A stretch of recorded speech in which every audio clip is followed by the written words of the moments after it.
उत्तराखंड की राजधानी देहरादून और मसूरी और नैनीताल के जो स्कूली शिक्षा है वो न सिर्फ देश बल्कि पूरे विश्व में मशहूर है। लेकिन बीते दिनों से देहरादून में जिस तरह से सेक्सुअल असॉल्ट के केसेस आ रहे हैं या हरासमेंट के केसेस आ रहे हैं, उनसे कैसा निपटा जाएगा, क्योंकि शिक्षा के अलावा ये जो केसेस संज्ञान में आ रहे हैं और प्रकाश में आ रहे हैं, इनसे जो स्कूल्स में एडमिशन लेना चाहते हैं या जो अपने बच्चों को भेजना चाहते हैं, उन अभिभावकों में भी काफ़ी डर का माहौल है और वो जानना चाहते हैं कि आखिर शिक्षा को हो क्या गया है। इस पर सरकार का क्या एक्शन रहेगा और उत्तराखंड बाल आयोग का क्या एक्शन रहेगा, उसके लिए हमारे साथ बातचीत के लिए मौजूद हैं उत्तराखंड बाल आयोग के अध्यक्ष डॉक्टर गीता खन्ना जी। हम उनसे बात करते हैं। मैम, बहुत बहुत स्वागत है आपका आज तक। मैम, जैसे कि मैंने कहा कि केसेस जो हैं वो लाइट में आ रहे हैं, जिसमें स्कूल में सेक्सुअल असॉल्ट को लेकर कंप्लेंट्स आती हैं। आपका एक्शन क्या होने वाला है, क्योंकि ये कंप्लेंट्स कुछ ज़्यादा ही आ रही हैं आजकल। जैसे अभी एक बड़े स्कूल में जो केस आया सामने, या फिर उससे पहले बीच में 2018 में भी एक केस आया था, जिसके बाद हाई कोर्ट ने भी कुछ फैसले लिए थे और SCPCR ने भी इस पर कई एक्शंस लिए थे। आप इसको कैसे देखती हैं और आने वाले दिनों में क्या एक्शन होने वाला देखिए, खाली स्कूल, रेजिडेंशियल स्कूल या किसी एक पर्टिकुलर जगह पे नहीं, हमें ओवरऑल कितने सारे केसेस दिख रहे हैं। मतलब सड़क पे जाती हुई बच्ची पड़ोसी के साथ मतलब माँ बाप ने भेजा है, नौकरी के लिए जा रहे हैं, या सहपाठी के द्वारा कभी कभी छोटे बच्चों का अपने से छोटी बहन जैसी, जिसको हम हमेशा से, जो हमारा कल्चर था कि स्कूल में पढ़ने वाली हर छोटी लड़की बहन के रूप में, या शिक्षक के द्वारा, जहाँ अभी हल्द्वानी में जो केसेस आए हैं, यहाँ देहरादून में जो ये बच्चों के द्वारा बच्चों पे एलिगेशन है कि उन्होंने उसको सेक्सुअली भी असॉल्ट करा और बुलिंग भी करी है। ये सब है, एक रिफ्लेक्शन है बदलते हुए समाज का। तो अभी तो अगर आप सिर्फ इन 20-25 दिनों की बातें देख लेंगे तो ऐसा लगेगा कि no place is safe for children, ऐसा एक माहौल आया लग रहा है, which is absolutely not acceptable. जो हमें बिल्कुल, मतलब हम ऐसा नहीं कह सकते कि ओ इट्स ओके, बिल्कुल एक्सेप्टेबल नहीं है। और कहीं ना कहीं हमें इसमें बहुत जागना है या स्ट्रिक्ट एक्शंस लेने हैं। जहाँ तक मैं पुलिस की बात करूँ तो हर जगह पे मैंने देखा है कि त्वरित कार्रवाई हो रही है। जितने भी बच्चों के जितने भी केसेस आए हैं, कार्रवाई उसमें बहुत तुरंत हो रही है। पॉक्सो के अगर धारा लगनी है या हम जो रिपोर्ट आती है वो सब हमें तुरंत प्राप्त हो रही है। लेकिन कैसे रोकेंगे? तो पूरा समाज ही जब बदलेगा। अभिभावकों के चिंता की बात करें तो बिल्कुल, अगर ऐसी खबरें रोज़ आएंगी अखबार में तो अभिभावकों का चिंतित होना बहुत स्वाभाविक है, डर का पैदा होना बहुत स्वाभाविक है। लेकिन अभिभावकों से भी मेरी एक एक्सपेक्टेशन है, जो मैं बार बार कहती हूँ, हर पॉसिबल प्लेटफॉर्म पे कहती हूँ, कि आप भी अपने बच्चों से संवाद करें, उनके दिल की था लेते रहें। ये तो हुआ बच्चों और अभिभावकों के बीच का, ताकि उन्हें पता रहे कि वो किस माहौल में जा रहे हैं, क्या जहाँ वो जा रहे हैं उनके साथ कोई एब्यूज़ तो नहीं हो रहा है, और उन्हें बताते भी रहे, थोड़ा गुड टच बैड टच सब कुछ समझाएं भी। इससे ज़्यादा अभिभावकों से मेरा रिक्वेस्ट रहता है कि जब आप किसी भी जगह या किसी विद्यालय में या कोचिंग इंस्टीट्यूट में आप अपने बच्चे को चाहे आश्रम में चाहे मदरसे में भेज रहे हैं, तो वहाँ के संचालकों की, जिसके अंडर में आपका बच्चा जा रहा है, उनके बारे में भी ज़रूर छानबीन करें, विद्यालय के बारे में भी ज़रूर। अब ऐसे में अगर बहुत प्रेस्टिजियस सेंचुरी ओल्ड स्कूल में अगर ऐसा हो रहा है तो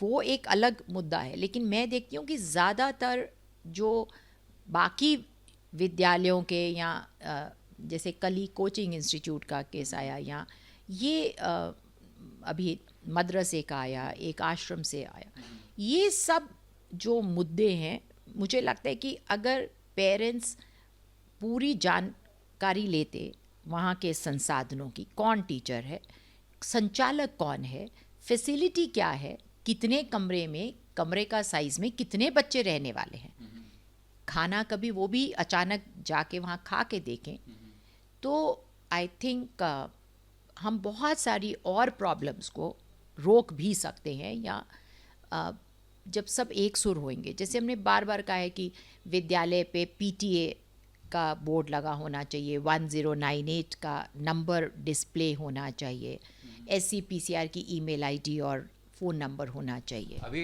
मैं क्षमा चाहूँगा, मैं आपको रोक रहा हूँ। अभी जो एक प्रेस्टिजियस स्कूल का जो हाल ही का मामला है, हमने उनकी प्रिंसिपल से भी बात की थी और काफ़ी वहाँ पर चेकिंग भी की थी और वेबसाइट को भी देखा था। तो जिस तरह से चाइल्ड प्रोटेक्शन पॉलिसी या स्टूडेंट सेफ्टी कमेटी होनी चाहिए, उन्होंने दावा तो किया कि उनके पास है। एंटी रैगिंग जो है जनरली कॉलेजेस और यूनिवर्सिटीज़ में देखा जाता है, लेकिन स्कूल वेबसाइट्स में यहाँ पे इस तरह की चीज़ें मिसिंग हैं। जो आपने 1098 का मेंशन किया, ये चीज़ें मिसिंग है। तो आपको लगता नहीं है कि ये स्कूल के जो ओनर्स हैं या जो मैनेजमेंट है कहीं ना कहीं थोड़ा सा केयरलेस? एब्सोल्युटली, बिल्कुल है। और आई थिंक मैं जब एज अध्यक्ष आयोग में आई थी, तो जो सबसे पहले हमारा हमने गाइडलाइंस दिए थे, एक ऑडिट परफॉर्मा बना के दिया था विद्यालयों को, जिसमें टॉयलेट्स, इंफ्रास्ट्रक्चर और किस किस तरह की साइनेजेस होनी चाहिए, बस जो स्कूल बस है उसमें क्या होना चाहिए। बट जब हम यहाँ पीटीए के गठन को लेके हम बहुत गंभीर थे, क्योंकि अगर पेरेंट टीचर एसोसिएशन है तो बहुत सारे मसले उजागर भी होंगे और उसी लेवल पे सॉल्व भी होंगे। सारे पेरेंट्स अगर एकजुट हो जाए तो कैसे विद्यालय, आई मीन कोई भी विद्यालय ये नहीं कर सकता, एक बच्चे को दबा सकता है, एक पेरेंट को धमका सकता है, लेकिन अगर 1000 बच्चा है और 800 पेरेंट्स मुखर हो गए तो कैसे विद्यालय, और पेरेंट टीचर एसोसिएशन ही है जो उसको हैंडल कर पाएगी। लेकिन जब हम जाते हैं इंस्पेक्शन पे तो यस, बहुत अफसोस की बात है कि हमें नहीं मिलते वो। अब कहाँ कमी है, स्कूल्स की तो इंटेंशन में ज़रूर कमी है, इसमें मैं कोई डिनाइल नहीं है, बट शिक्षा विभाग से भी हमारी ये उम्मीद रहती है। ब्लॉक एजुकेशन ऑफिसर्स को हम बार बार आई कीप एड्रेसिंग दम, जहाँ भी इंस्पेक्शन पे जाते हैं उन्हें बुलाते हैं और बोलते हैं कि आप लोग भी देखें कि ये गाइडलाइंस हैं, आप इसको एक मिशन मोड में पूरा करिए, और अगर उसके बाद हमें कोई कमी मिली इन गाइडलाइंस के इम्प्लीमेंटेशन में तो फिर हम आपकी जो एनओसी है वो निरस्त करेंगे। हम कुछ भी स्ट्रॉन्ग एक्शन जब तक नहीं करेंगे तो नंबर इज़ सो ह्यूज। आयोग तो 4 लोगों के स्टाफ के साथ सभी विद्यालयों में नहीं पहुंच सकता है, और मॉनिटरिंग का वो प्लान भी नहीं होता है, सैंपल ही मॉनिटर करे जाते हैं। बट इम्प्लीमेंटेशन को ग्राउंड लेवल पे सक्सेसफुल कराना, हमारी एडवाइजरीज़ को इम्प्लीमेंट होते देखना, आई वुड एग्री कि हम बहुत उससे खुश नहीं हैं। मैंने अभी कल भी अपनी जो डीजी एजुकेशन है उस मैम से बात करी और उनको कहा कि आप वो एक ट्रेनिंग में गई हुई थी कि वी शुड सिट, और हमने जितनी भी पॉलिसीज़ बनाई हैं, अभी 3 दिन पहले एक स्कूली वैन का था, तो हमने बहुत पहले एआरटीओ के साथ शेयर करा था कि जहाँ जहाँ बच्चे गाड़ी में बैठते हैं उसमें पीली पट्टी लगवा दीजिए, सीसीटीवी कैमरास होने चाहिए, फीमेल कंडक्टर होनी चाहिए। बट जो प्राइवेट वैन्स में आ रहे हैं उसका कोई पंजीकरण नहीं है, ना विद्यालय बॉदर करता है ना पेरेंट्स बॉदर करते हैं। अभिभावकों को तो चाहिए कि भाई तुम कौन हो, तुम्हारा आधार कहाँ है, और वो सब एक बगल के जो भी पुलिस थाना है निकटतम उसमें रजिस्टर्ड होना चाहिए, विद्यालय के पास भी। और ओवरलोडेड, आप खाली यौन शोषण या छेड़खानी नहीं, हादसे भी तो होते हैं ना। अभी उत्तरकाशी में हुआ था ना, अभी कुछ महीने पहले वैन में आग लग गई थी, और यहाँ प्राइवेट वैन थी वो, it was not suppose to carry children. फिर कई बार हमने देखा है पलट जाने वाला, जो छोटे वो विक्रम टाइप के होते हैं उसमें इधर बस्ते लटके हैं, बच्चे ठूस ठूस के, या वैन में भी हम देखते हैं ना बच्चे एकदम से ठूस के बैठे हैं, सांस एक दूसरे के ऊपर ही जा रहा होगा। तो अभिभावकों के नज़रों के सामने से ही तो जा रहा है बच्चा, उन्हें भी तो देखना चाहिए कि हम कैसी गाड़ी में भेज रहे हैं, किसके साथ भेज रहे हैं। तो मुझे लगता है कि एक सामाजिक चेतना, एक क्योंकि अब शिक्षा, शिक्षक और पूरा समाज या स्कूल्स वो नहीं है कॉन्सेप्ट जो आज से 25 साल पहले जो सुंदर गुरुजी। मैं आपकी बात में ही ऐड ऑन करना चाहूँगा, जो सेंसिटाइजेशन महिलाओं के या जो गर्ल स्टूडेंट्स को लेकर जो सेंसिटिविटी होनी चाहिए एक स्कूल मैनेजमेंट में, वो कहीं ना कहीं मिसिंग लगती है आज के टाइम में। यस, एज अ पॉलिसी है, बट यस इम्प्लीमेंटेशन में दैट सेंसिटिविटी वो नीड नहीं है ना। जब तक कुछ हो ना जाए, आप मतलब इस आयोग में आने से पहले मैं, क्योंकि मैं एक बाल रोग विशेषज्ञ हूँ और एडोलेसेंट हेल्थ पे मेरा विशेष फोकस रहता था, तो मुझे याद है कि किसी भी विद्यालय को जाके ये कहना कि हम बस आपके बच्चों को पढ़ाना चाहते हैं, उसमें कोई पैसे नहीं मांग रहे होते थे, एक पीरियड मांग रहे होते हैं अगर उनसे, तो बहुत सारी उनको समस्याएं आ जाती हैं कि बच्चों के यूनिट टेस्ट चल रहे हैं, हमारे पास फ्री क्लास नहीं है, क्योंकि हमने विद्यालय को ओवर द इयर्स सिर्फ नंबर लाने की मशीन बना दिया है।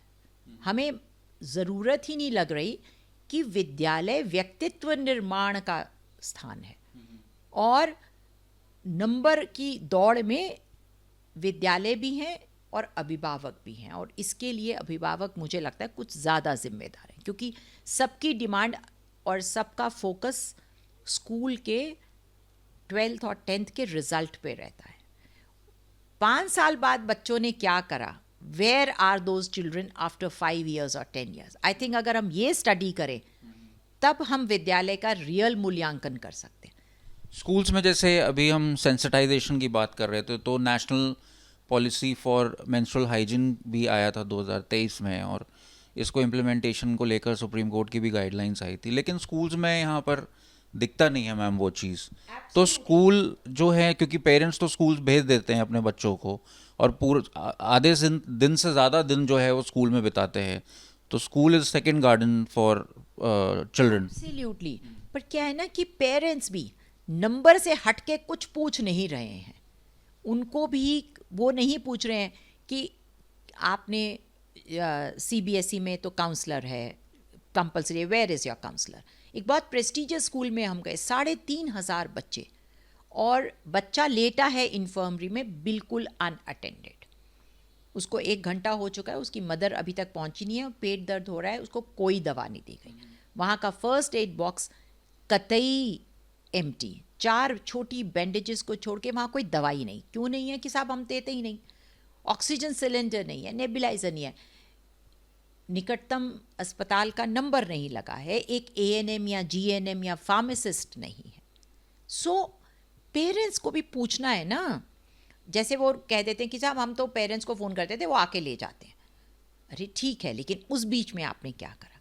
ये बच्चे का पेट दर्द कितना सीवियर हो गया, नहीं हो गया, वो हम तो घुसे स्कूल में घुसे और पहले ही इन्फर्मरी थी। आपको क्या लगता है पेरेंट्स को कैसे एजुकेट किया जाए, क्योंकि कई पेरेंट्स को तो मालूम ही नहीं है कि इस तरह की पॉलिसीज भी होती हैं जो उनके बच्चों को सेफगार्ड। देखिए, सारे पेरेंट्स इंटरनेट पे खोल के नेटफ्लिक्स भी देख रहे हैं और जी सिनेमा भी देख रहे हैं, तो क्यों नहीं पेरेंट्स खोल के न्यू एजुकेशन पॉलिसी को देख सकते हैं?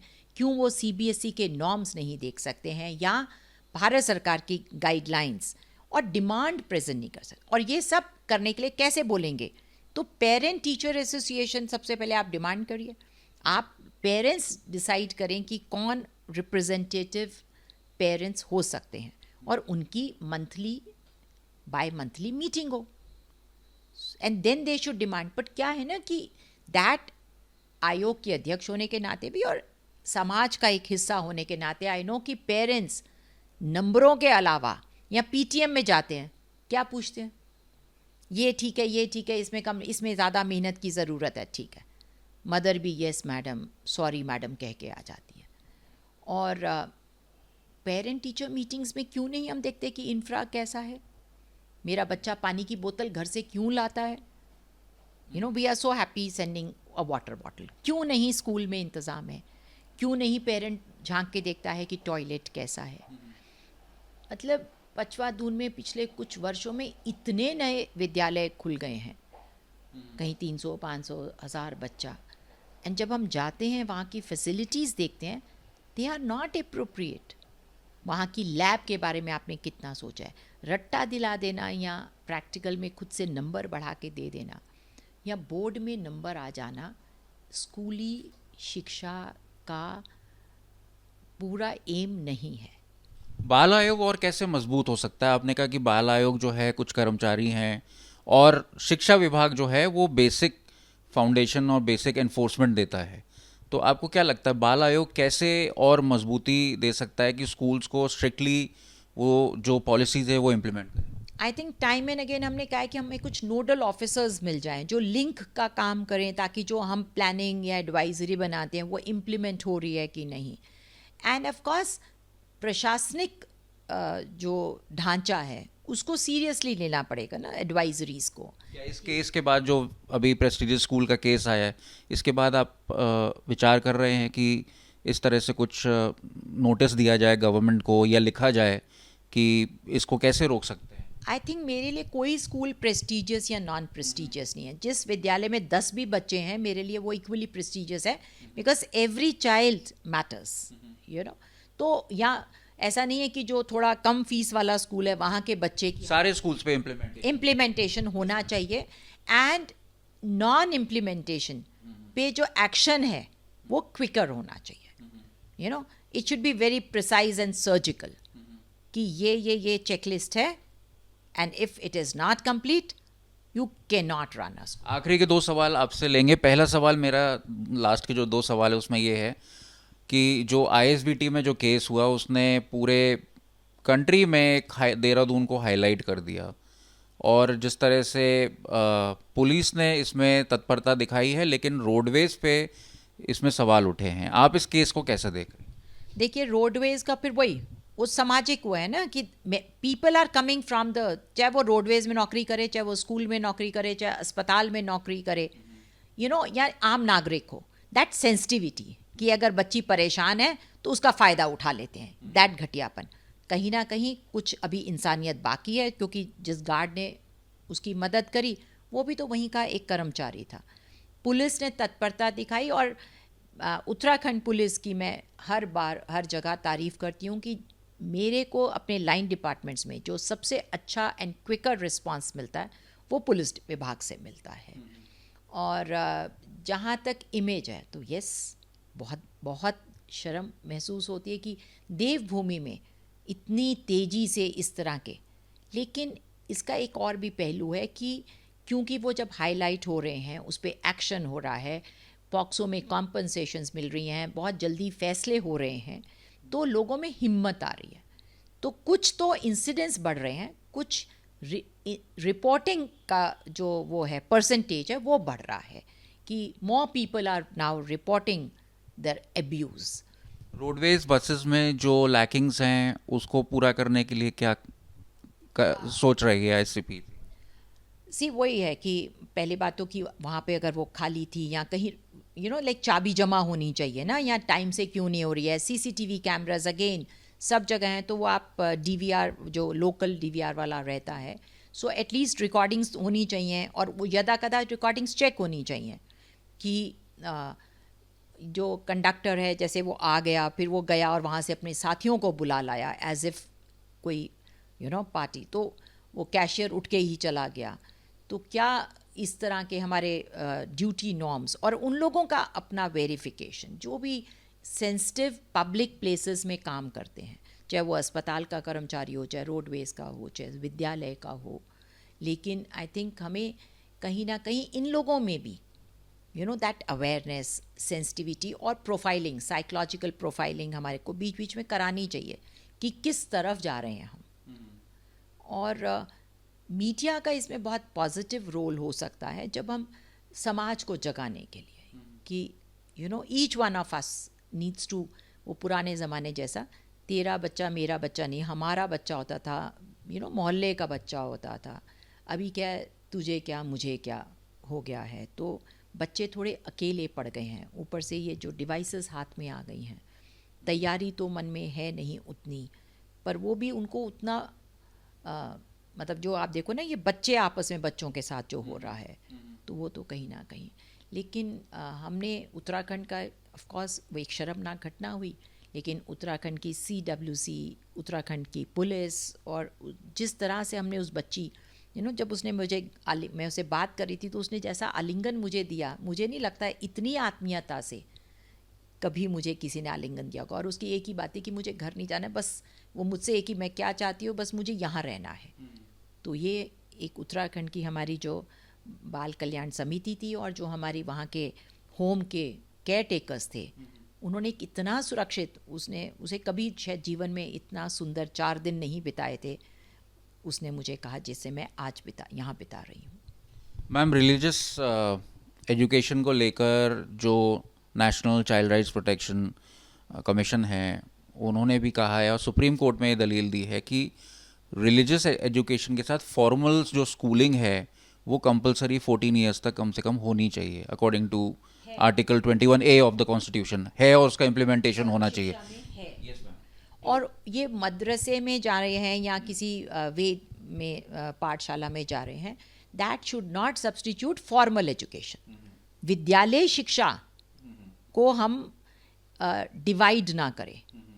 अगर हम रिलीजियस शिक्षा को एक नॉर्मल स्कूली शिक्षा से ऊपर कर देंगे तो बच्चे में एक अलगाववाद की तो हमने वहीं जड़ बीज बो दिया।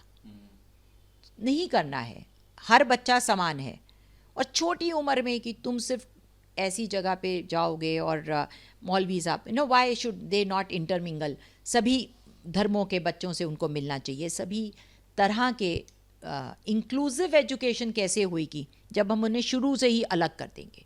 सो आई टोटली एग्री। और आप देखिए, जब देहरादून में मैंने जो इंस्पेक्शन करा था उसमें जो भी हालात थे, जिस तरह से बच्चों को रखे, अभी रुद्रपुर में जो हुआ, तो नहीं होना चाहिए। Why should there be one country, one norm, one ration card, one telephone number, one education system? That is how it should be. आप हर किसी को संस्कार देने हैं, अपने बच्चों को ज़रूरी भी हैं, हम घरों में दें, हम ग्रुप में दें, आफ्टर द स्कूल हॉलीडेज़ में दें। बहुत सुंदर होगा कि समर हॉलीडेज़ में, विंटर हॉलीडेज़ में वो कैप्सूल कोर्सेज ऑर्गेनाइज करें, या सुबह के समय या शाम को एक वंस इन अ वाइल दीनी तालीम की या संस्कृत की हम पाठशालाएं चलाएं, ताकि बच्चे अपने धर्म के बारे में और संस्कृति का इस्टेब्लिश होना, री एस्टैब्लिश होना, फेथ, वो जो गॉड है, वो फेथ इन गॉड होना तो बहुत आवश्यक है। प्रभु से डरेंगे नहीं तो तभी तो ऐसी शैतानी पिशाची काम हम कर पा रहे हैं। लेकिन to substitute religious education at the cost of formal education unacceptable है, नहीं होना चाहिए। थैंक यू मैम, आपने हमारे सवालों का जवाब दिया। नमस्कार। तो हमारे साथ doctor Geeta Khanna, state child rights protection commission की हेड, और इनका कहना है कि जो केसेस सामने आए हैं काफ़ी चिंताजनक हैं, और इसको लेकर जो स्कूल हैं उसमें भी उन्होंने कमी पाई। पेरेंट्स को लेकर उन्होंने कहा कि पेरेंट्स की इसमें काफ़ी बड़ी भूमिका है, और पेरेंट्स टीचर्स एसोसिएशन के साथ साथ जो लॉ एनफोर्समेंट है और जो शिक्षा विभाग है उनकी भागीदारी भी ज़रूरी है, तभी इस तरह के केसेस रुकेंगे और उत्तराखंड जो कि शिक्षा के नाम से काफ़ी मशहूर है, उसका दोबारा अपना जो नाम है वो चमक सकेगा। देहरादून से अंकित शर्मा, आज तक।